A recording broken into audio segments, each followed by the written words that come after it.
வசனத்தின்படி வாழுகிற பிள்ளை தேவனுக்கு பிரியமில்லாத காரியத்தை விட்டு விலகி இருக்கும். வேர்பிரிக்கப்பட்டவனாய் தன்னுடைய வாழ்க்கையை காமிக்கும்.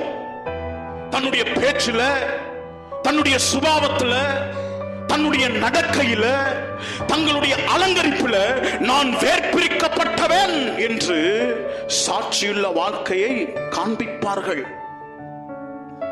நாம் அப்படி சாட்சியுள்ள வாழ்க்கையை வாழ்றோமா?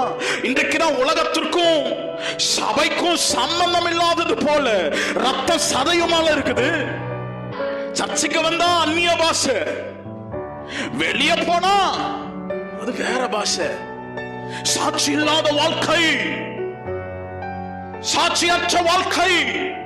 கர்த்தருடைய பிள்ளையை என்றைக்கு நாம் சொல்லப்படுகிற வார்த்தையை இருதயத்தில் அங்கீகரித்து அந்த வார்த்தையின்படி நான் நடக்க வேண்டும், இயேசுவை நான் பிரதிபலிக்க வேண்டும். ரட்சிக்கப்படாத ஜனங்களுக்கு முன்பாக இயேசுவை நான் பிரதிபலித்து இயேசுவின் சுவிசேஷத்தின் பாரத்தை சுமந்து நான் என்றைக்கு வாழுவேன் என்று தீர்மானம் எடுக்கிறோமோ அன்றைக்கு தான் ஒரு பெரிய எழுப்புதல் நம் சபையில், உங்க குடும்பத்தில், நம்ம மாவட்டத்தில் உண்டாகும்.